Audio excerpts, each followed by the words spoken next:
আচ্ছা, ওকে। আপনাকে ধন্যবাদ সঠিক সমস্ত হওয়ার জন্য। এবং ধন্যবাদ শিহাবকে বরাবর খুব স্মুথ রোস্টিং করার জন্য।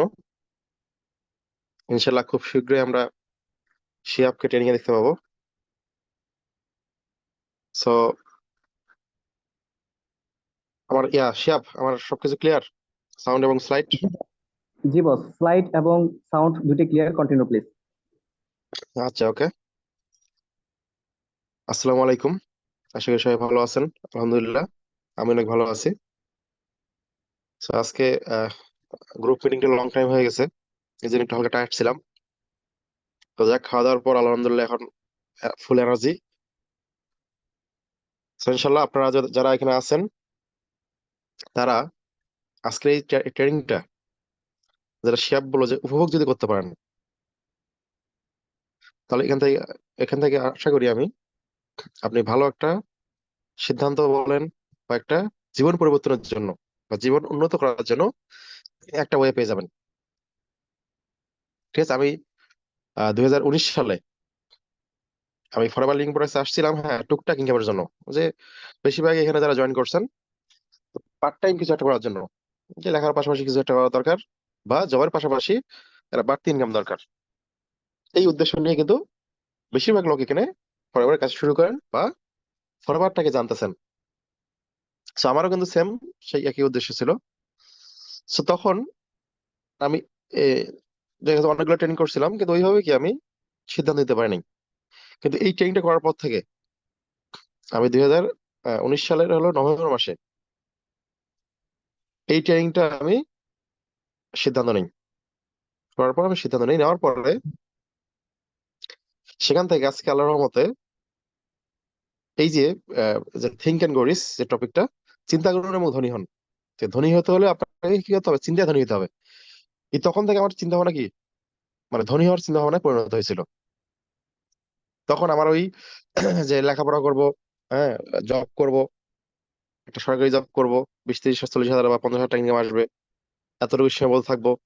অথবা যে একটা ব্যবসা করব, 10, 15 লাখ টাকা ইনভেস্ট করে ব্যবসা করবো, 30, 40 লাখ টাকা, সরি, 30, 40 হাজার টাকা প্রতি মাসে আমার ইনকাম আসবে। এরকম চিন্তা থেকে কিন্তু আমি বের হয়ে আসতে পারছিলাম। এবং চিন্তা ভাবনা উন্নত করার কারণেই আজকে কিন্তু আল্লাহর রহমতে একটা অবস্থান চলে আসছে, উন্নত জীবনধারা আমি লিড করতে পারতেছি। ঠিক আছে? কারণ চিন্তা কেন আহ, চিন্তায় কেন মানুষ ধনী হতে পারে? কারণ আরেকটা উদাহরণ দিলে আপনারা বুঝবেন। মানুষ কখনোই তার কর্মে বড় হয় না, বড় হয় কিসে? চিন্তা শক্তিতে। কর্ম করে যদি বড়লোক হওয়া যেত, ধনী হওয়া যেত,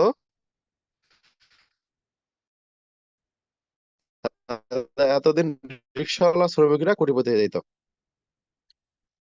কিন্তু তারপরে কি তাদের জীবন পরিবর্তন হয় না, যেমন তেমনি থেকে যায়। উন্নত হলে চিন্তায় ধনী হতে হবে। তো আজকে আমরা কিভাবে উন্নত চিন্তা ভাবনা করার মাধ্যমে ধনী হওয়া যায়, নিজের জীবন পরিবর্তন করা যায়, সেই বিষয়টা আমরা সঙ্গে জানবো। তো ইনশাল্লাহ আপনারা তো রেডি তো নাকি? ইনশাল্লাহ, ওকে। এখানে কি বলেছে? এই থিঙ্ক এন্ড গ্রো একটা বই, হ্যাঁ, এই বইটা লিখছে নেপোলিয়ন হিল। সোনি কি লিখছে এখানে, কি বলছে? What ever the mind of man can conceive and believe, it can achieve. যে একজন মানুষের মাইন্ড যা বিশ্বাস করে এবং কনসিভ করে, মানে যে তার চাওয়াটা, যে ডিজায়ার যেটা বলা হয়, চায় এবং কি বিশ্বাস করে, একটা মানুষ যা চায় এবং বিশ্বাস করে এটা কি অ্যাচিভ করতে পারে। বুঝতে পারছেন? ঠিক আছে, যেটাই হোক না কেন, একটা মানুষের মন মনে করেন যে আমার কি, আমি কি করব, যে আমি ঢাকা শহরে একটা একটা কি 5 তলা বিল্ডিং করব বা 10 তলা বিল্ডিং করব। এটা যদি আপনি চান এবং যদি বিশ্বাস করতে পারেন যে না আমি পারবো, করবোই আমি, তাহলে কি এটা আপনি অ্যাচিভ করতে পারবেন। ঠিক আছে? সেটাই। So আমরা তাহলে মেইন টপিকে চলে যাই। তো আপনারা যে টপিকটা, ট্রেনটা করতেছেন, এটাকে অবশ্যই ফরওয়ার্ড লিঙ্ক প্রোডাক্টস এর অধীনে। So আমরা থিঙ্ক এন্ড গ্রো যেহেতু বই, এই বইয়ের আলোকে ফরএভার লিভিং প্রোডাক্টস থেকে কিভাবে আপনি ধনী হতে পারবেন। সো এই বিষয়টা আমি আজকে শেয়ার করবো। সো তার আগে একটা চাইনিজ প্রভাব দিয়ে আমরা শুরু করতে চাই, যে ধনী হওয়ার বিভিন্ন ধরনের ফর্মুলা আছে, বিভিন্ন ধরনের ওয়ে আছে, বিভিন্ন ধরনের সিস্টেম আছে। কিন্তু ধনী হওয়ার জন্য সবচেয়ে যে সাস্টেনেবল যে ওয়েটা, সবচেয়ে সহজলভ্য এটা, সেটা একটা চাইনিজ প্রবাদের মাধ্যমে আপনাদের কাছে শেয়ার করতেছি। যে কি বলছে এখানে, যে if you want 1 year of prosperity, grow grain. আপনি যদি 1 বছরের জন্য সমৃদ্ধি চান, তাহলে কি করুন? গ্রো গ্রেন, শস্য রোপণ করুন। এবং এবং কি বলছে, if you want 10 years of prosperity, grow trees. আপনি যদি 10 বছর সমৃদ্ধি চান, তাহলে বৃক্ষরোপণ করুন। আবার কি বলছে, if you want 100 years of prosperity, grow people. আপনি যদি 100 বছরের সমৃদ্ধি চান, তাহলে মানুষ তৈরি করুন। তাহলে কি বলছে এখানে, প্রথমেই ডিটেলস একটু যদি আলোচনা করি, যে আপনি যদি 1 বছর সমৃদ্ধি চান, তাহলে শস্য রোপণ করুন। আপনি কি করলেন? ধান, গম, পাট লাগালেন, 1 বছর খেয়ে পড়েছিলেন, তারপর শেষ। আবার দ্বিতীয়বার, আবার দ্বিতীয় বছর সমৃদ্ধি পেতে চাইলে আবার কি করতে হবে? আবার লাগাতে হবে। মানে সারা জীবন কি এই কাজটা করে যেতে হবে।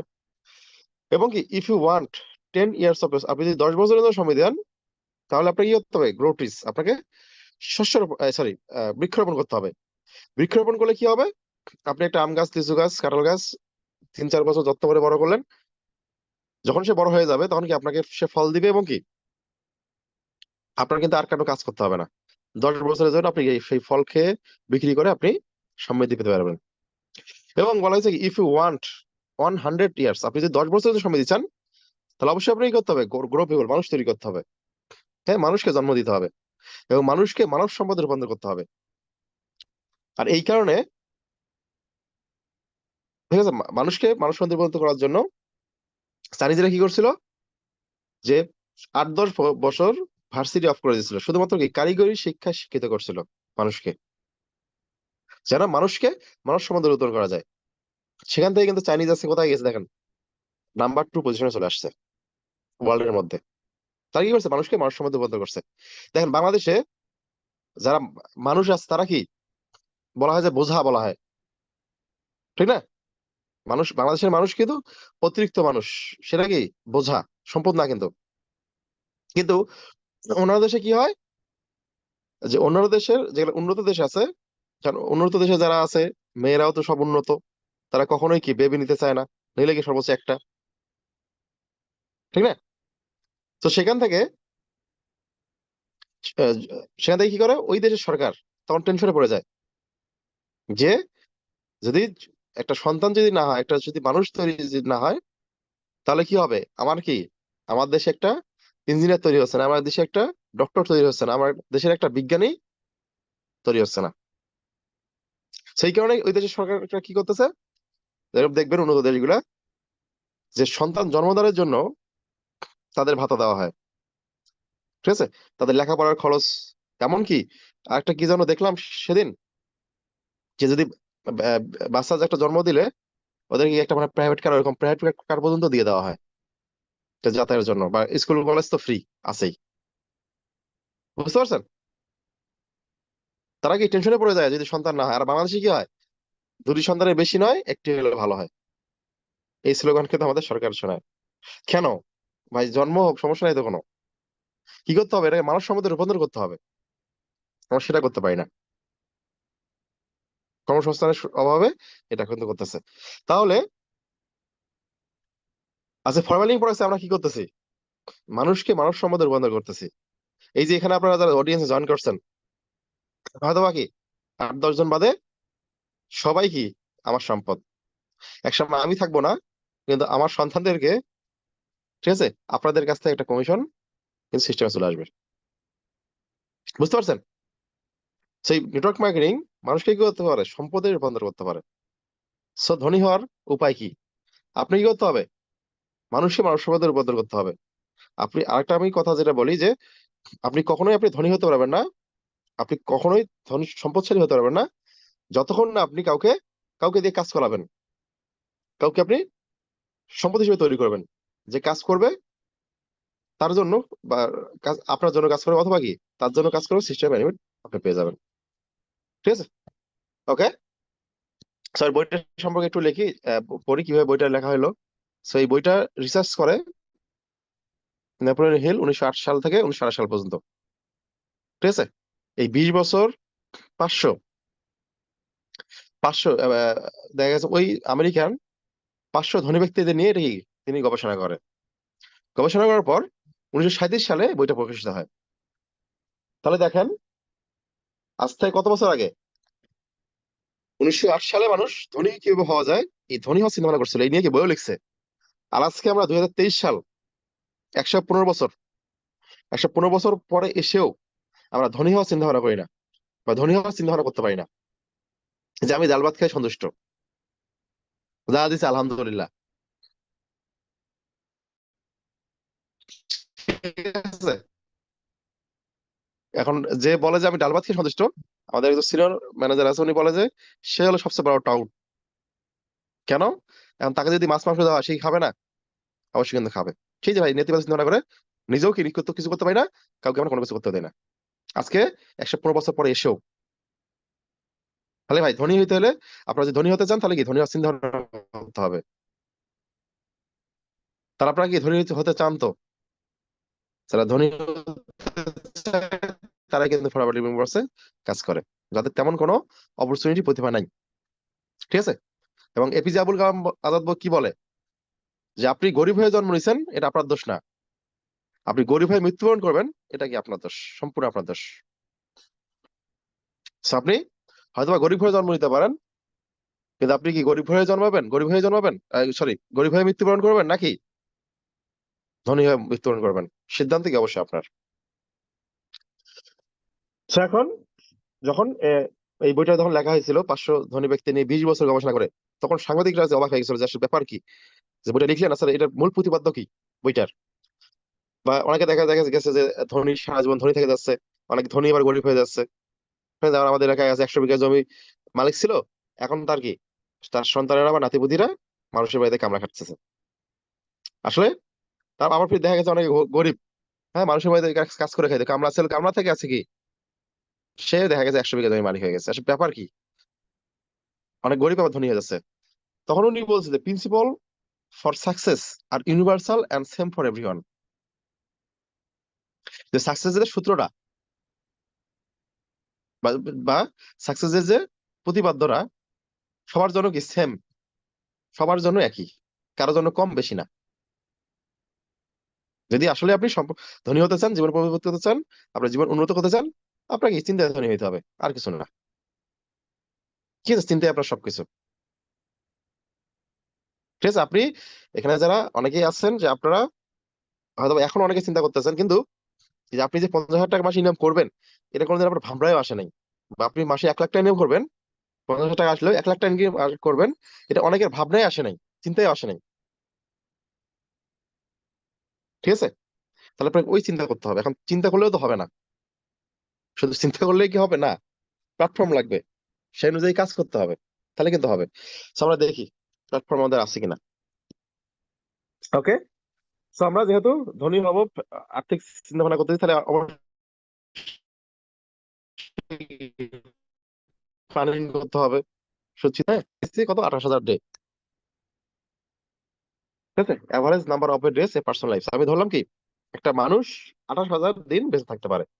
28,000 কে যদি বছর দিয়ে ভাগ করি 365 দিন, সেটা কত, 76.71 ইয়ার, অলমোস্ট 80 ইয়ার, মানে 80 বছর ধরলাম যে একটা মানুষ 80 বছর বেঁচে থাকতে পারে। তাহলে এই যে তার স্বপ্নগুলা, আশা চাওয়া, চিন্তা ভাবনা যারা আপনারা চাচ্ছেন, এটা কি অবশ্যই 80 বছরের মধ্যেই তাকে পূরণ করতে হবে। এখন দেখি আমরা এই 80 বছরকে আমরা 4 ভাগে ভাগ করি, 0 to 20, 20 to 40, 40 to 60, 60 to 80। ঠিক আছে, 0 to 20 মানুষ কি করে, এটা 4টা পার্টে ভাগ করছি, first part, second part, third part, fourth part. ঠিক আছে, 0 to 20 প্রথম 20 বছর মানুষ কি করে, ছোটবেলা থেকে সে কি খেলাধুলা করে, লেখাপড়া করে। 20 to 40 কি করে, প্রথম চাকরি, প্রথম বাড়ি, প্রথম গাড়ি, বা বিয়ে শাদী করে, বা প্রথম বাচ্চা হয়। তারপরে থার্ড পার্টে গিয়ে কি হয়, তার সেকেন্ড জব, দ্বিতীয় জব হইতে পারে, দ্বিতীয় হাউস হইতে পারে, দ্বিতীয় কার হইতে পারে, বা দ্বিতীয় বাচ্চা হইতে পারে, বা যদি কেউ চায় দ্বিতীয় বিয়ে, সেটা হতে পারে। আবার 60 থেকে 80 কি হয়, রিটায়ার, অবসরে চলে যায়। তাহলে দেখেন এখানে, ঠিক আছে, প্রথম কি ফার্স্ট পার্ট এবং ফোর্থ পার্ট, এই সময় কি আপনার কোনো ইনকাম নাই, সেখানে কি খেলাধুলা করতে, লেখাপড়া করতে এবং কি অবসরে চলে যায়। এই সময় মানুষ কোনো কাজ করতে পারে না। তাহলে একটা মানুষ কত বছর কাজ করতে পারে? 14,000 দিন। 8,000 ডে থেকে 14,000 ডে বাদ গেল, তাহলে 14,000 দিন, 14,000 ডে মানে কি 40 বছর। তাহলে এই 40 বছরে তার যত স্বপ্ন, তার চাওয়া, আশা, আশা, ধনী হওয়ার যে কামনা বাসনা, এই সবকিছু 40 বছরে পূরণ করতে হবে। কিন্তু এই সময় একটা আসে ভয় ভীতি কাজ করে সবার, চারটা ভয় কাজ করে। কি?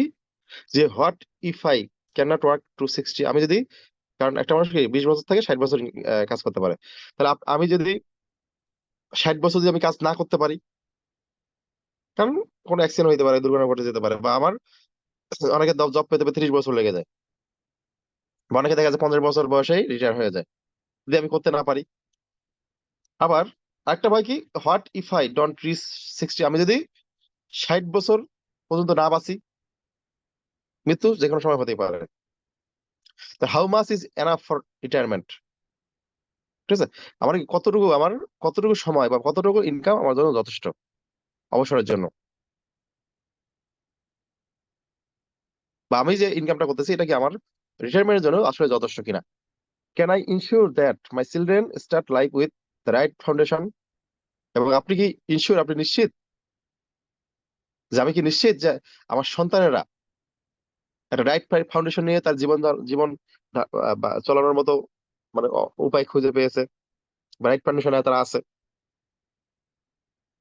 আমরা কিন্তু নিশ্চিত না। তাহলে ওকে, এই ফোর চারটা ভাই ভীতি কাজ করে। সো যাদের এই ভীতিগুলো থাকে, তো তাদের জন্য আমাদের অবশ্যই প্ল্যানিং আছে। So আমরা নেক্সটে যাই। তো এখন পৃথিবীতে যারা, পৃথিবীতে এখন পর্যন্ত আমরা যারা আছি, যেহেতু আমরা ইনকামের কথা হচ্ছে, তাহলে অবশ্যই কি ইনকামের পথ খুঁজতে হবে। তাহলে আমরা কিভাবে ইনকাম করতে পারি? তাহলে পৃথিবীতে আজ পর্যন্ত যত ধরনের মানুষ আছে, তার কি চারটা ক্যাটাগরিতে, চারটা ওয়েতে ইনকাম করে থাকে। ঠিক আছে, এটা হলো বলা ইএসবি কনসেপ্ট। এটা হলো রিচ ড্যাড পুয়ার ড্যাড বইয়ের লেখক রবার্ট কিওসাকি। ঠিক আছে, উনি এটা গবেষণা করার মাধ্যমে উনি এটা বের করছেন।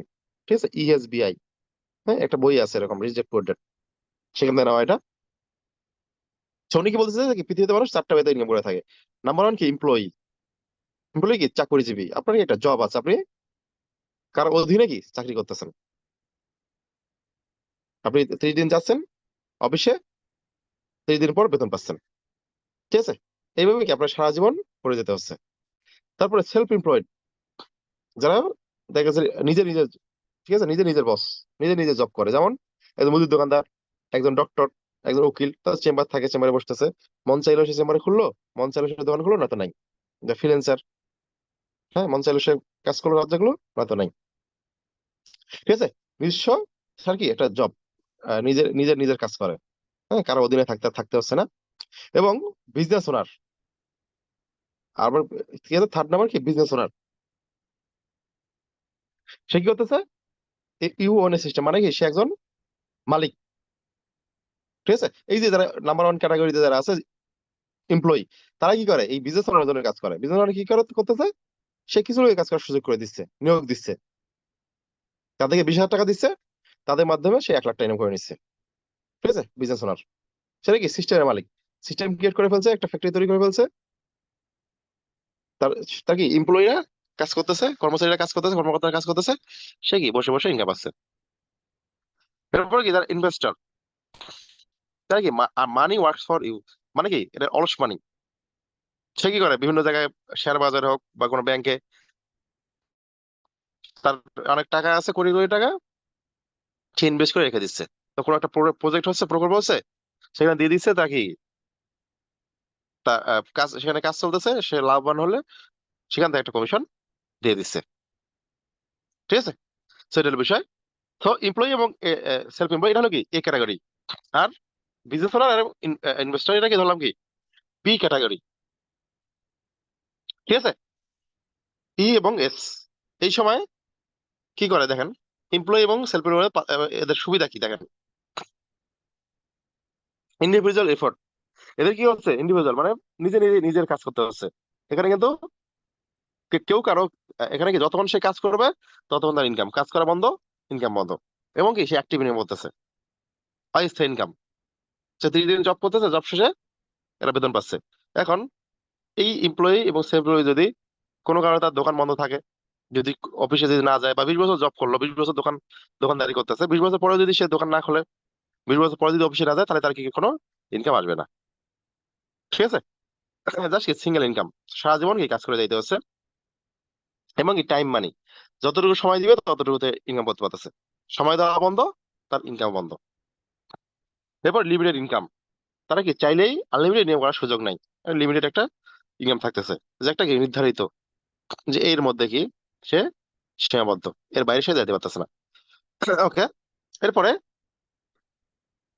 এরপরে কি আছে, বিজনেস ওনার এবং ইনভেস্টর, এই ক্যাটাগরি যারা আছে, এটা হল বি টাইপ ধরলাম। এখানে কি টিম ওয়ার্ক, এরা কি করতেছে, টিম ওয়ার্ক করতেছে, যে অন্য কাউকে কি কাজ করার সুযোগ করে দিচ্ছে, নিয়োগ দিচ্ছে, টিম তৈরি করে দিচ্ছে। এই টিম কি টিম তার জন্য কাজ করতেছে, সে বসে বসে ইনকাম পাচ্ছে। এবং কি প্যাসিভ ইনকাম, যখন দেখা গেছে একজন বিজনেস ওনার বা ইনভেস্টর, তারা কি করে,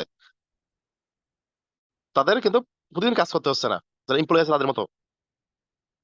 সে দেখা গেছে যে ফ্যাক্টরিতে যারা এমপ্লয়ি আছে তারা কাজ করতেছে, সে অটোমেটিক ইনকাম পেয়ে যাচ্ছে, এর কিন্তু তার কোনো পরিশ্রম নাই। এবং বা একটা বাড়িওয়ালা কি করতেছে, সে বাড়িওয়ালা বাড়ি তৈরি করতেছে, বসে বসে কিন্তু ইনকাম পেয়ে যাচ্ছে, একবার তৈরি করতে বারবার কিন্তু ইনকাম পাচ্ছে। এরপরে পিপল ইকুয়াল টু মানুষ, ঠিক আছে, মানুষ কি তার জন্য কাজ করতেছে। হ্যাঁ, যত বেশি সে কি করতে পারে, এমপ্লয়ি নক দিতে পারতেছে, যত বেশি ইনভেস্ট করতে পারতেছে, তত বেশি তার income. People equal to money. এরপরে কি আনলিমিটেড ইনকাম, সেখানে কি আনলিমিটেড ইনকাম করার সুযোগ পাচ্ছে,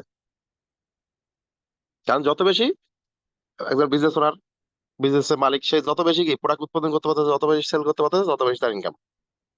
ইনভেস্টর কি, যত দিন যাচ্ছে তার কি তত, যে যে প্রকল্পে সে ইনভেস্ট করলো বা শেয়ার বাজারে দাম যখন সবকিছু বেড়ে গেছে, তার কি ইনকামটাও বেড়ে যাচ্ছে। যাক, তাহলে কি এই দুটো গাড়িতে এখন পৃথিবীতে,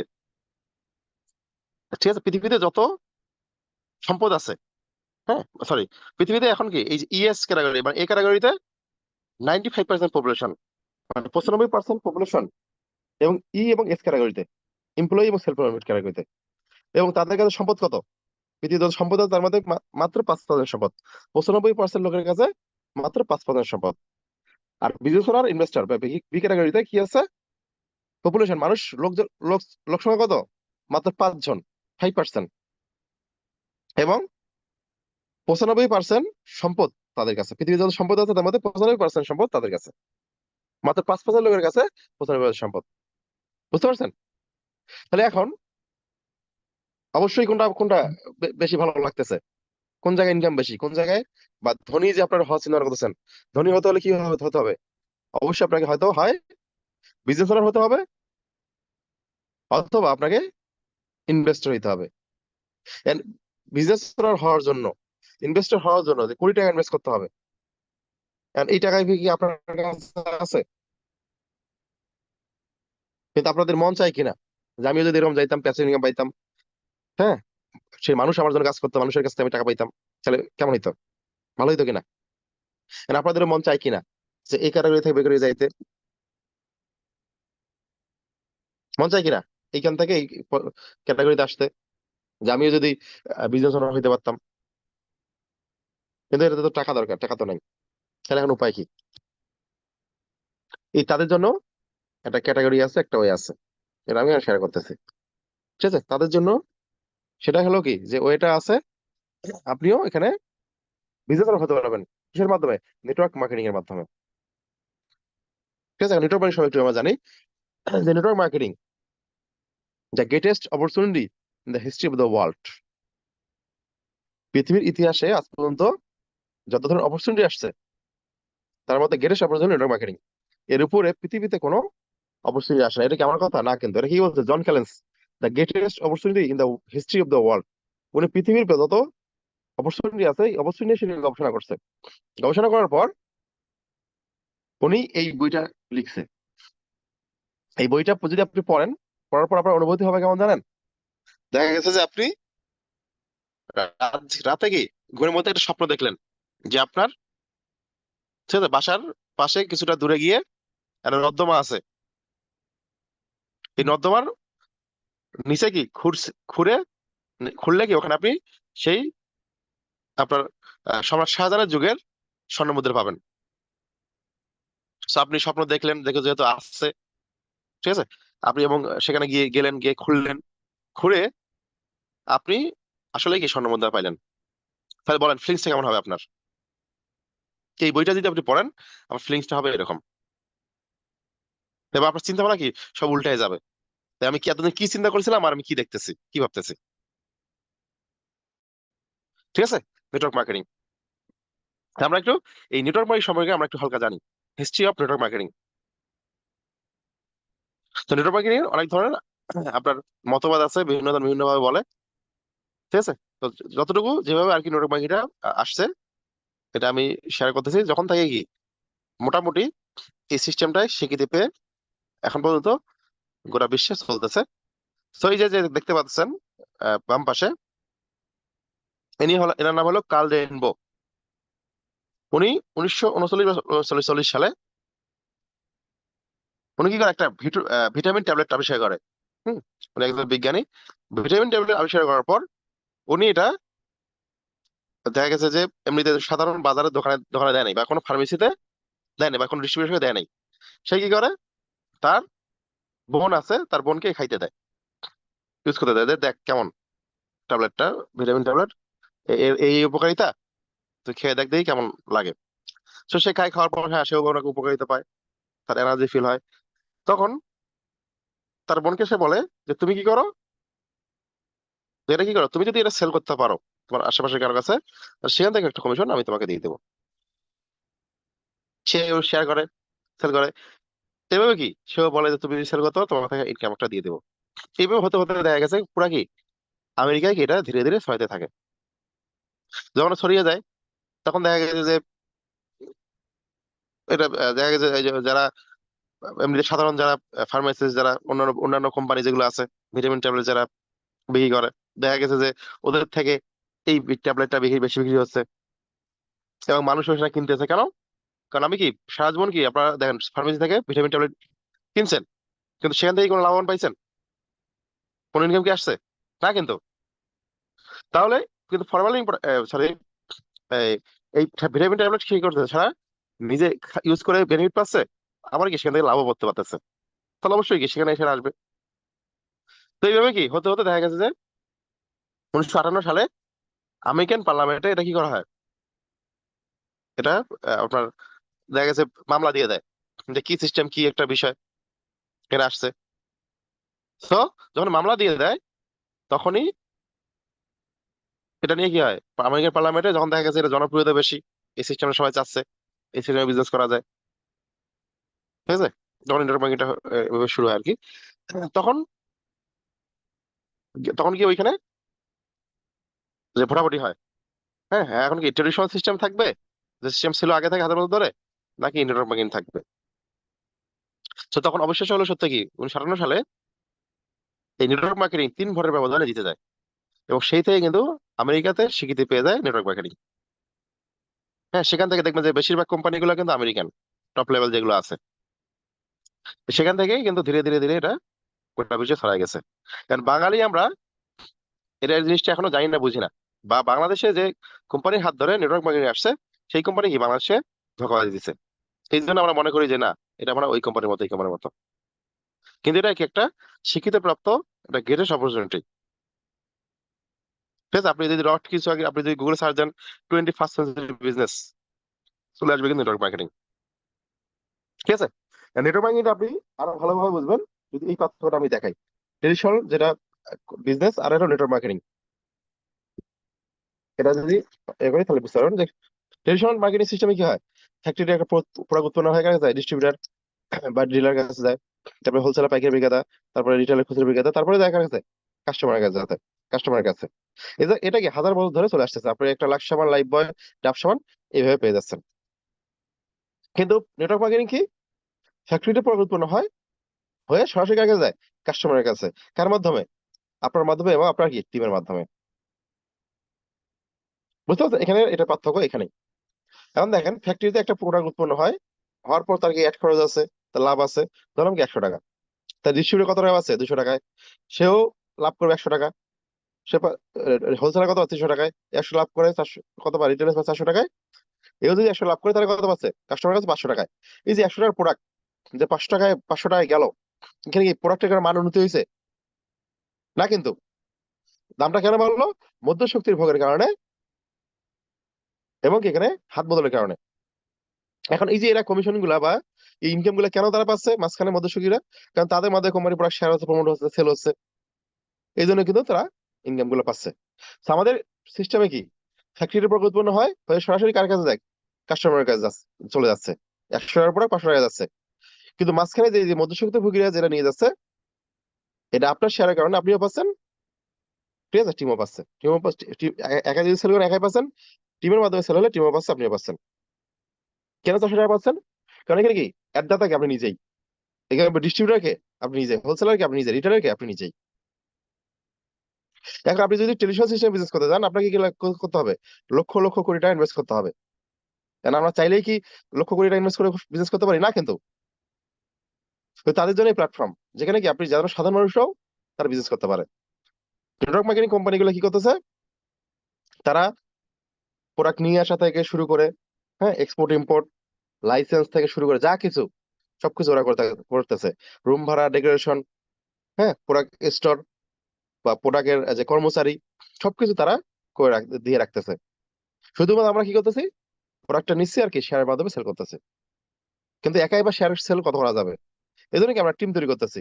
টিম যদি সেল করে টিম তো লাভ করতে চাই, সেখান থেকে একটা কমিশন কোম্পানি আপনাকেও আমাকেও দিয়ে দিচ্ছে। বুঝতে পারছেন? জাস্ট পার্থক্য এতটুকুই। এবং দেখেন এই ট্রেডিশনাল সিস্টেমে কোটি টাকা ইনভেস্ট করার পর, লক্ষ টাকা ইনভেস্ট করার পরেও এদের থেকেও কি এই নেটওয়ার্ক মার্কেটিং বা ডিরেক্ট সেলিং এই সিস্টেমে ইনকামটা বেশি করা যায়। কেন দেখেন, দেখেন যে আপনার টিমে কি 100 জন, একজন লোক আপনার টিমে কি একজনের কাছে প্রোডাক্ট সেল করেন, লাভ লাভ লাভ কত থাকবে? 400 টাকা। আর আপনার টিমে যদি 10 জন চলে আসে, 10 জনের কাছে যদি এরকম 400 করে আসে, ইনকাম কত? 4,000। আর আপনার টিমে যদি এরকম 100 জন চলে আসে, 100 জনের কাছে যদি 400 করে আসে, ইনকাম কত? 40,000। আর আপনার টিমে যদি 1,000 লোক চলে আসে, 1,000 লোকের কাছে 400 করে আসে, ইনকাম কত? 4 লাখ। আপনার টিমে যদি 10,000 লোক চলে আসে, তাহলে ইনকাম কত? 40 লাখ। এবং আপনার টিমে যদি 1 লাখ যদি লোক চলে আসে, তাহলে আপনার ইনকাম কত? 4 কোটি টাকা। তাহলে রফকিফ যে প্রতি মাসে যে 8 থেকে 9 কোটি টাকা ইনকাম করতেছে, তাহলে কি সম্ভব? অবশ্যই কিন্তু সম্ভব। কিন্তু কোনো ডিস্ট্রিবিউটার, কোনো হোলসেলার বা রিটেলার কখনো কি ভাই এরকম কোটি টাকা ইনকাম করতে পারে? না কিন্তু। এটা মালিক পারে। আর মালিক হলে তো মালিকের তো আর সবাই হতে পারে না। ওকে। কিন্তু এই ফরমালিং প্রোডাক্টস নেটওয়ার্ক মার্কেটিং করার মাধ্যমে, নেটওয়ার্ক তৈরি করার মাধ্যমে আপনি নিজে তো ইনকাম করতে পারবেন, এবং কি এই যে আপনার যদি কোটি টাকা ইনকামও করেন, আপনি কি আরো কয়েকজনকে কোটি টাকা ইনকাম করার সুযোগ করে দিতে পারবেন। এই পজিশনে আপনি নিয়ে আসতে পারবেন। তাহলে কি ভাই, কি মনে হচ্ছে ফরমালিং প্রোডাক্টস থেকে মানুষকে কাজে লাগিয়ে মানুষকে মানুষ সম্পদে রূপান্তর করে এখানে ধনী হওয়া যায় বা ইনকাম করা যায়? হয়তো আপনারা বুঝতেছেন। ঠিক আছে। এবং এর টিমটা কিভাবে তৈরি হবে এটা যদি আমি বলি, যখন ভাবতে পারেন যে এত লোক আমি পাবো কই। ঠিক আছে, মনে করেন যে আপনি জাস্ট এত, আপনি কি করেন বলিস না, 4-5 জনকে সুযোগ করে দিলেন, আমরা ধরলাম কি 5 জনকে সুযোগ করে দিলেন। এই 5 জন যদি 5 জনের সুযোগ করে দেয়, 5 5 কত, 25 জন। এই 25 জন যদি 5 5 সুযোগ করে দেয়, 125, 125 জন 5 জনকে সুযোগ করে দিলে 625। আর 625 যদি 5 জনকে সুযোগ করে দেয়, তাহলে কি করতে হবে? ক্যালকুলেটর লাগবে হিসাব করতে। তাহলে এখন আপনার টিমে যদি 1,000 লোক চলে আসে, এবং তারা কি প্রোডাক্ট বিজনেস না করুক, শুধু নিজের ইউজের জন্য একটা সফট মেথড ইউজ করে, তাহলে প্রত্যেকের থেকে সর্বনিম্ন কমিশন 100 টাকা করে আসবে। তাহলে 1,000 লোকের কাছে যদি 100 করে ইনকাম আসে, কত? 1 লক্ষ টাকা চলে আসতেছে। বুঝতে পারছেন? এটা কিন্তু আপনি ইনভেস্টমেন্ট ছাড়াই আপনি কি করতে পারতেছেন, এই বিজনেস ওনার এই পজিশনে যাইতে পারতেছেন। যেটা দেখাইলাম যে সেলফ এমপ্লয়ি থেকে আমাদের চিন্তা ভাবনা তো এখানেই, সেখান থেকে বিজনেস ওনারে যেতে পারতেছেন। কারণ একমাত্র বিজনেস ওনারে কি যে কাউকে কাজ করার সুযোগ করে দিতে পারে। ওকে। তো এখন আসলে কি এখানে ধনী হওয়া যায় কিনা, এটা আমরা একটা উদাহরণ একটু দেখি, এক্সাম্পল একটু আমরা দেখি। অনেকে হয়তো দেখছেন, আর একটু দেখি। ঠিক আছে, এনার নাম হলো কি নবুকুল এমসলিকু। ঠিক আছে, দেখছেন কুড়ে ঘর, পিছনে কাঠের ঘর, আর কি সামনে কি ফরমাল প্রোডাক্টস। হ্যাঁ, সাদা রাখছে উনি, আর কি এবং কি পিছনে তার বাচ্চা কোলে। ঠিক আছে, তিনি বিজনেস শুরু করে কত হলো 2012 সালে।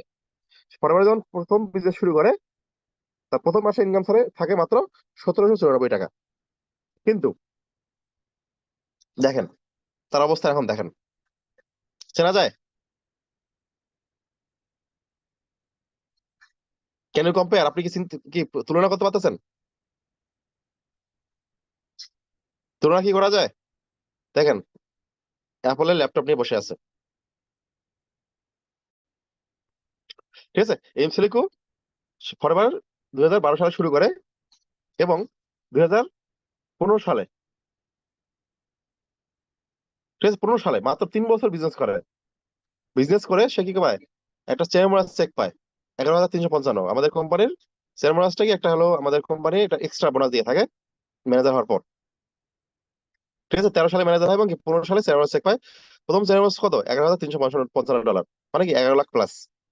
এবং 16 সালে গিয়ে কত পায়? $29,702, তাহলে কত? 29 লাখ প্লাস। এবং 2017 সালে গিয়ে একটা চেয়ারম্যান চেক পায়, সেটা কত? $2,09,547, মানে কত? 2 কোটি প্লাস।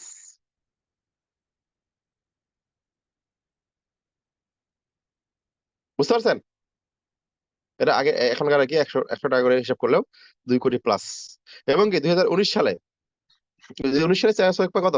400, ঠিক আছে, 4,82,438 ডলার, মানে কি 4 কোটি, প্রায় 5 কোটি প্লাস। ঠিক আছে, 2019 সালে সে চেয়ারম্যান চেক পায়। এবং দেখেন 2020 সালে 4,67,000। এবং কি এই যে 2021 সালে করোনা লকডাউন, এই সময় কি সে 6,10,270 ডলার চেয়ারম্যান চেক পায়, কত হয়? 6 কোটি প্লাস। বুঝতে পারতেছেন সে কোথায় ছিল, আছে কোথায় চলে গেছে? জাস্ট কি এই নেটওয়ার্ক মার্কেটিং করার মাধ্যমে তার লাইফ স্টাইল দেখেন কোথায় ছিল, দেখেন। ঠিক আছে, এই যে এখানে, এই যে এই ট্রেন গুলো কি, হ্যাঁ, আমি লন্ডনে বা আমেরিকাতে গেলে লাক্সারিয়াস ট্রেন, ঠিক আছে, তার কি 5-6টা গাড়ি সে মেনটেন করে, কোথায় থেকে চক্ষু চলে গেছে দেখেন। এবং নেটওয়ার্ক মার্কেটিং এ এই বিষয়টা একটু আপনারা বুঝবেন। নেটওয়ার্ক মার্কেটিং এ টপ 10 কান্ট্রি দেখেন: Japan, India, France, Germany, Austria, হ্যাঁ, ইউকে, হাঙ্গেরি, এই 10টা দেশে কিন্তু কোথাও কিন্তু দক্ষিণ আফ্রিকার নাম নাই। উনি কিন্তু দক্ষিণ আফ্রিকান। কিন্তু দেখেন টপ 5 FBO, পৃথিবীতে সবচেয়ে ভালো যারা বিজনেস করতেছে, সবচেয়ে বেশি যারা ইনকাম করে, 5 নম্বরে কে আছে? নবুকর এমসেলেকো। বুঝতে পারছেন? এখন আপনি ভাবতে পারেন যে বাংলাদেশ তো অনেক দূরে, বাংলাদেশ তো টপ 10 লিস্টে নাই, টপ 20 লিস্টেও তো নাই, তাহলে কি আমি পারবো? আমি কি এই অবস্থা নিতে পারবো? অবশ্যই আপনি পারবেন। ঠিক আছে, টপ 10 কান্ট্রিতে কিন্তু দক্ষিণ আফ্রিকা নাই, কিন্তু সেলেকো কিন্তু টপ 5-এ চলে আসছে। বুঝতে পারছেন? সো কি করতে হবে আপনাকে? ভাই চিন্তা ভাবনা উন্নত করতে হবে। And এই এত কিছু হইলো কিভাবে? হাউ? প্রশ্ন হলো এইটা। ঠিক আছে, এটা কি আলাদা চেরাক? কি মনে হচ্ছে? এটা কি আলাদা দিনের চেরাক যে ঘষা মারছে আর হয়ে গেছে, সে চেয়ারম্যান চেক পেয়ে গেছে, কোটি কোটি টাকা এমনি এমনি ইনকাম চলে আসছে, গাড়ি বাড়ি মালিক হয়ে গেছে? না কিন্তু। কি হয়েছে? জাস্ট একটা কারণে, this is the combination of direct selling with wireless industry. মানে ডিরেক্ট সেলিংটা হলো নেটওয়ার্ক মার্কেটিং। এটা কিসের? এটা হলো ডিরেক্ট সেলিং সিস্টেম উইথ কি? Wellness industry. যে ইন্ডাস্ট্রি করে সুস্থ থাকা, ভালো থাকা নিয়ে কাজ করে, এই দুটো কম্বিনেশন। ঠিক আছে, ওয়েলনেস প্রোডাক্ট। আর এই ওয়েলনেস প্রোডাক্টটা কি করতেছে? এই ডিরেক্ট সেলিং সিস্টেমে, সেলিং সিস্টেমটা, এটা কিন্তু ট্রেডিশনাল সিস্টেমে কিন্তু হয় নাই। ট্রেডিশনাল সিস্টেমে কয়জন এরকম উদাহরণ দিতে পারবেন আপনি? নাই কিন্তু। ঠিক আছে, আমি বলছি কি ফ্যাক্টরির মালিক না, যে ডিস্ট্রিবিউটর থেকে ধরেন, পৃথিবীতে কোন ডিস্ট্রিবিউটর আছে এরকম কোটি কোটি টাকা মাসে নিয়ম করতেছে? নাই কিন্তু। কিন্তু এখানে কি নেটওয়ার্ক মার্কেটিং এর ডিস্ট্রিবিউটররা জিরো থেকে, কোনো ইনভেস্টমেন্ট ছাড়াই এই ধরনের ইনকাম এই পজিশনে যেতে পারে, শুধুমাত্র কি সিস্টেমের কারণে। দেখেন ডিরেক্ট সেলিং এ যে ওয়েলনেস ইন্ডাস্ট্রি যে প্রোডাক্ট সেল কেমন হয় দেখেন, এটা অনেক আগের। ঠিক আছে, 2017 সালে কি ডিরেক্ট সেলিং 189 বিলিয়ন, এটা এখন 200 বিলিয়ন ছড়িয়ে গেছে সেল। বুঝতে বুঝতে পারছেন কত সেল হয়? কিন্তু অনেকে নেটওয়ার্ক মার্কেটিং মনে করে যে আরে ওর কি সেল করে, কি কাজ করে, এখানে কেউ কি কাজ করে? দেখেন, সবচেয়ে বেশি যে ইম্পর্টেন্ট যে বিষয়টা, direct selling, global sale by products, যে ডিরেক্ট সেলিং সিস্টেমে সবচেয়ে বেশি কোন প্রোডাক্ট গুলো সেল হয়, কোন ক্যাটাগরি প্রোডাক্ট গুলা? দেখেন, নাম্বার ওয়ান কি আছে? ওয়েলনেস, 34%।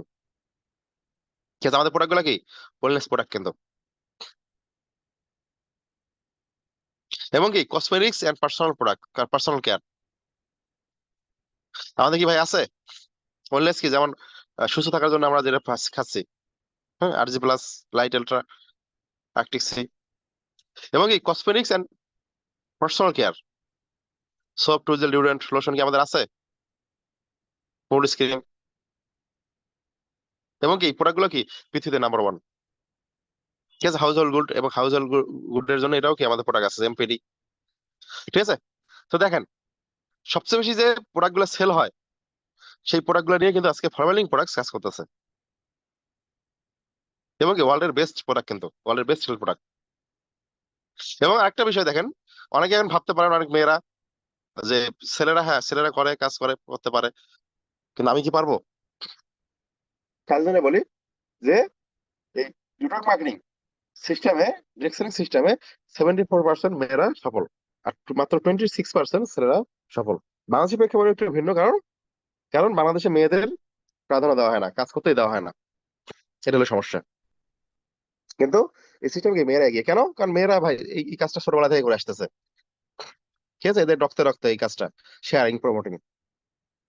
হ্যাঁ, দেখা গেছে একজন কি করছে, একটা টেলার্সে একটা কি বোরকা সেলাই করছে বা একটা ড্রেস সেলাই করছে, সালোয়ার কামিজ, হ্যাঁ একদম পারফেক্ট হয়েছে, সুন্দর হয়েছে সেলাই করা।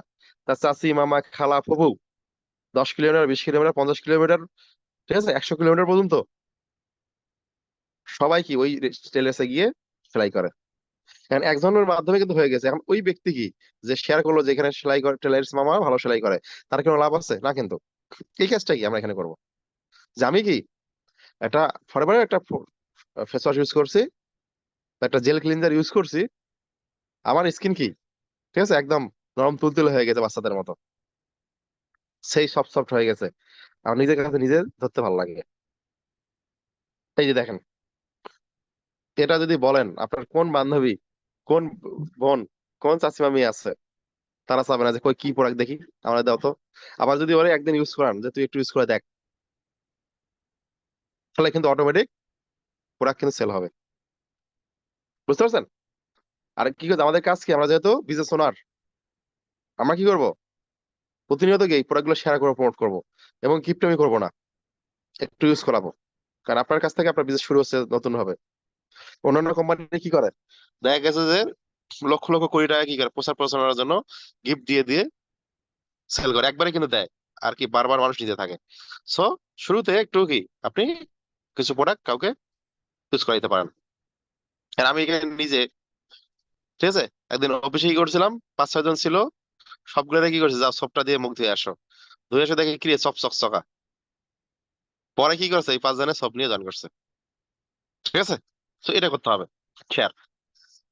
So you have to take mindset. এই জন্য কি করতে হবে, আপনাকে একটা মাইন্ডসেট নিতে হবে, মাইন্ডসেট করতে হবে। ঠিক আছে, মাইন্ডসেট দুই ধরনের হয়, দুই ধরনের থাকে। একটা হলো ফিক্সড মাইন্ডসেট, একটা হলো কি গ্রোথ মাইন্ডসেট। ঠিক আছে, ফিক্সড মাইন্ডসেট কি, যাদের মাইন্ড হলো fix, the believe that skills, intellect and talents are set and unchangeable. যাদের মাইন্ডসেট ফিক্স, তারা মনে করে যে কি, যে আমার যে দক্ষতা আছে, আমার যে জ্ঞান আছে, বুদ্ধি আছে, সেগুলো কি সেট করা, এটা পরিবর্তন করা যাবে না। ঠিক আছে, রিক্সাওয়ালা ছেলে রিক্সাওয়ালা হবে, ডক্টর ছেলে ডক্টরই হবে। ঠিক আছে, তুমি গরিব ঘরে জন্ম নিছো, তুমি কি গরিবই হবা। এটা হলো কি যাদের ফিক্সড মাইন্ডসেট। যেন একটা উদাহরণ দিলে আপনারা বুঝতে পারবেন, যেমন মামা আমার মামা ভাইস প্রিন্সিপাল। সো উনি কি বলে, যে আরিফ যদি জবই, সরি বিজনেসই করবে, তাহলে এত তার লেখাপড়া করার কি দরকার ছিল, সে 8 পাস করে বিজনেস করতো। মাইন্ডসেট দেখেন, মানে আমি কি লেখাপড়া করছি, মানে কি আমাকে জবই করতে হবে, আমার বিজনেস করা যাবে না। আমি বিজনেস কারা করে, যারা কি অশিক্ষিত লোকজন, লেখাপড়া যারা জানে না। এটা কি যার ফিক্সড মাইন্ডসেট, মানুষ এটা মনে করে। Fix mindset. তাহলে এই আমাদের কি অসংখ্য ব্যক্তি এরকম আছে ফিক্স মাইন্ডসেট, যে তোর বাপ সারা জীবন 20,000 30,000 ইনকাম বেশি করতে পারলো না, তুই করবি 1,00,000 টাকা 50,000 টাকা, হয়েছে কাম, সব বাদ দে। ঠিক আছে, তারা মনে করে কি এটাই তাদের সেট করা।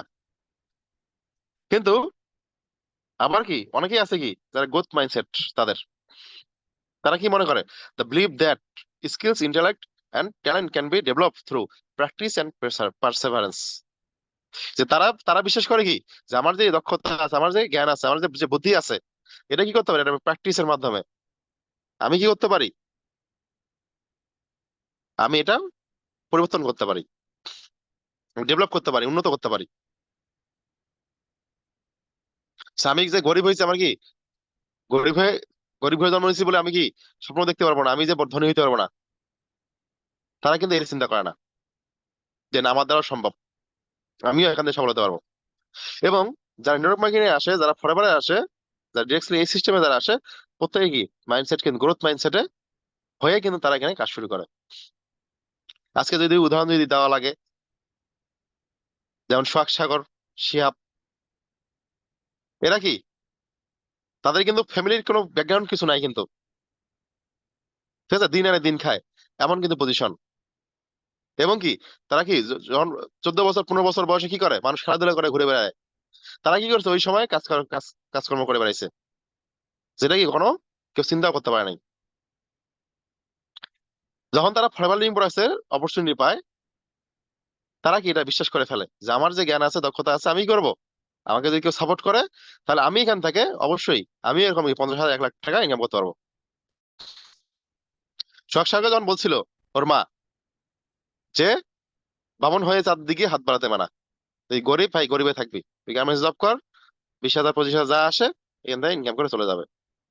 কিন্তু সোহাগ সাগরও কি বলছিল, যে আমি বামন, ঠিক আছে, কিন্তু আমি তো চার দিকে হাত বাড়াই ফেলছি অলরেডি, আর ফেরার সুযোগ নেই, এবং ইনশাল্লাহ আমি চাঁদ ধরেই ছাড়বো। তো ইনশাল্লাহ সেই পজিশন কিন্তু চলে আসছে। তো আপনারাও যদি এরকম পরিবর্তন করতে চান, আপনাকে গ্রোথ মাইন্ডসেট আসতে হবে। আপনি যে অবস্থায় যেখানে থাকেন না কেন, যে অবস্থানে থাকেন না কেন, কোনো সমস্যা নাই, আপনি করতে পারেন, প্র্যাকটিস করার মাধ্যমে আপনি ডেভেলপ করতে পারেন। ঠিক আছে, আপনি পরিচর্যা করার মাধ্যমে, শেখার মাধ্যমে আপনি আপনার জীবন অবশ্যই এখানে পরিবর্তন করতে পারবেন। ঠিক আছে, মাইন্ডসেটটা হলো গুরুত্বপূর্ণ। ওকে, যখন আমি মাইন্ডসেট করলেন, মাইন্ডসেট করে যে হ্যাঁ ইয়েস আমার দ্বারা সম্ভব, আমি পারবো, আমি করব, আমি সফল হবই, যেহেতু ফরমালিং প্রসেসের মাধ্যমে 2 কোটি মানুষ ধনীদের কাছে চলে আসছে। সেই ভাবিকল ছেলেকু, যে মহিলা দেখলাম, সে সেই কুড়েঘর থেকে যেহেতু আছে কোটিপতি হয়ে যেতে পারলো, তাহলে কি আমি পারবো, তার চেয়ে আমি কম কিসে, তার 2টা হাত পা, 2টা কান, 2টা চোখ, একটা নাক, আমার কিন্তু সেম, সে যদি পারে আমিও পারবো। তো আপনি কি কাজে নেমে গেলেন, যখন আপনি কাজে নেমে যাবেন, তখন আপনি কি কেউ সাপোর্টার কেউ থাকবে না, সাপোর্টার, ঠিক আছে, সবাই কি আপনাকে ছেড়ে চলে যাবে, মনে হয় যে কি আপনি মনে হয় যে কি না ভুল কাজ করছেন। ঠিক আছে, মানে এমন ভাবে আপনাকে মানুষ অ্যাপ্রোচ করবে, এমন ভাবে আপনাকে মানুষ উল্টা পাল্টা কথা বলবে, মনে হয় যে আপনি কোনো মেয়েকে ধর্ষণ করে আসছেন। ঠিক আছে, আপনাকে সাপোর্ট কেউ করবে না, সবাই আপনার থেকে দূরে চলে যাবে, পরে বন্ধু বান্ধব, ভাই বোনেরা, আত্মীয় স্বজন, পাড়া প্রতিবেশী, বাপ মা, ঠিক আছে, সাপোর্ট কেউ থাকবে না। কিন্তু আপনি যদি, কে আপনার সাপোর্ট করলো না, করলো না, কে আপনার সাথে থাকলো কি না থাকলো না, আপনি যদি করেন ধৈর্য ধরে, লেগে থেকে, যারা কি আমরা তো অবশ্যই সাপোর্ট আমরা করতেছি, আমাদের কথা মতো শুনে, আমাদের কথা শুনে আমাদের উপর বিশ্বাস করে ভরসা করে, আপনি যদি এখানে লেগে থাকতে পারেন আগামী 6 থেকে 12 মাস, তাহলে ইনশাল্লাহ আপনাকে কংগ্রেচুলেশন জানার জন্য লোকের অভাব থাকবে না। ঠিক আছে, যেমন আমাদের নেক্সট প্রোগ্রাম, মানে লাস্ট প্রোগ্রাম হয়েছে 2700 লোক, 750 লোক নিয়ে, ইনশাল্লাহ এই প্রোগ্রাম হবে 1,000 লোক নিয়ে, এই মাসে ইনশাল্লাহ হবে। তাহলে এখানে কি, যারাই কি এখানে কি গ্রোথ মাইন্ডসেটে এসে কাজটা শিখছিল, সাপোর্টার তাদের কেউ ছিল না, দেখবেন তাদের কংগ্রেচুলেশন জানার লোকের অভাব নাই। 1,000 লোক কি তাকে হাততালি দিবে, সম্বোধনা জানাবে, সে ঠিক আছে, সবাই আপনার সবাই কি থাকবে, বসে থাকবে, তাকে কংগ্রেচুলেশন জানাবে, এবং সে স্টেজে উঠে সে ক্রেস্ট নিবে, ফুল নিবে, এবং কি তার অনুভূতি শেয়ার করবেন, আমার সেটা কি শুনবে, হাততালি দিবে। বুঝতে পারছেন? আর আপনারা যদি এই অবস্থায় যেতে চান, তাহলে আপনাকে ভাই গ্রোথ মাইন্ডসেট হয়ে কাজ করতে হবে। ঠিক আছে? আমি আমি তো ভাই লেখাপড়া তেমন করি নাই, আমার দ্বারা কি হবে, আমি কি পারবো? আমি তো ভাই গ্রামে থাকি, আমার দ্বারা কি হবে? হ্যাঁ ভাই, আপনার দ্বারা হবে। আপনি কি অনার্স মাস্টার্স পাস করে ফেলছেন? হ্যাঁ, এই মাস্টার্স পাস করে আপনি কি যে আমি এসব কাজ করব? ভাই মাইন্ডসেট চেঞ্জ করতে হবে। আপনি লেখাপড়া করছেন মানে কি আপনি জবই করতে হবে এমন কিছু নাই। ঠিক আছে? সো আপনাদেরকে সিদ্ধান্ত নিয়ে শুরু করতে হবে। Change your thinking, change your life. আপনার কি করতে হবে? চিন্তা ভাবনা পরিবর্তন করতে হবে। তাহলে কি আপনার জীবন পরিবর্তন হবে, এবং চিন্তা ভাবনা উন্নত করতে হবে। তো ইনশাল্লাহ সবাই সবার জায়গা থেকে একটু নড়ে চড়ে বসেন, একটু চিন্তা ভাবনা একটু পরিবর্তন করেন, করে আমরা যা বলি, যেটা বলি, যেভাবে বলি, সেই কাজটা শুনে মেনে চেনে চলেন। ইনশাল্লাহ আপনার সফলতা কেউ আটকে রাখতে পারবে না। আশা করি আপনি বুঝতে পারছেন। তো আজকে এই পর্যন্তই। সবার বিজনেস সফলতা কামনা করেন এবং সবার সিদ্ধান্ত নেন, নিয়ে কাজ শুরু করেন, এই আশা ব্যক্ত করে আজকে ট্রেনে এখানে শেষ করছি। আল্লাহ হাফেজ। আসসালামু আলাইকুম বস। অসংখ্য অসংখ্য ধন্যবাদ। অ্যাকচুয়ালি ধন্যবাদ দিলে অনেক ছোট হয়ে যাবে। যে আজকের এই ট্রেনিং, যে এত চমৎকার একটা ট্রেনিং সেশন ছিল, যে আমি অনেক মুগ্ধকর হয়েছি। আজকে ট্রেনিং থেকে যেন আবার নতুন করে একটা ডিসিশন নিয়েছি যে না, আমাকে আরো অন্যান্য উচ্চতায় আমাকে যেতে হবে। তো আজকে এখানে যারা জয়েন করেছেন, আমি আশা করি, শুরুতে বলেছিলাম যে আজকের এই ট্রেনিং থেকে খুবই গুরুত্বপূর্ণ কিছু মেসেজ আপনি পাবেন, যে মেসেজগুলি হতে পারে আপনার জীবনের একটা টার্নিং পয়েন্ট। তো আশা করি আজকের এই মেসেজগুলি আপনি পেয়েছেন। তো ইনশাল্লাহ আসুন একটা ডিসিশন নিয়ে বিজনেসটা স্টার্ট করি। হাতে হাত থেকে কাঁধে কাঁধ মিলিয়ে ইনশাল্লাহ জার্নিটা শুরু করি। ইনশাল্লাহ আগামী দিনের সফল পিপল ইনশাল্লাহ আমরা। তো আশা করি সকলে বুঝতে পেরেছেন, এবং আবারও ধন্যবাদ জানাই আমাদের প্রাণপ্রিয় মেন্টর আমিনুল হোসেন আরিফ বস, খুবই চমৎকার ভাবে আজকে আমাদের এই ট্রেনিং সেশনটা উপহার দেওয়ার জন্য। এবং আপনার কাছে আমরা আবার আহ্বান জানাবো, নেক্সট আমাদের যেন এই ট্রেনিংটা আবার উপহার দিতে পারেন। সেই পর্যন্ত সবাই ভালো থাকেন, সুস্থ থাকেন, এবং সকলেরই সুস্বাস্থ্য কামনা করে, সকলের ভালো বিজনেস কামনা করে আজকে এখানেই বিদায় নিচ্ছি। আল্লাহ হাফেজ, আসসালামু আলাইকুম।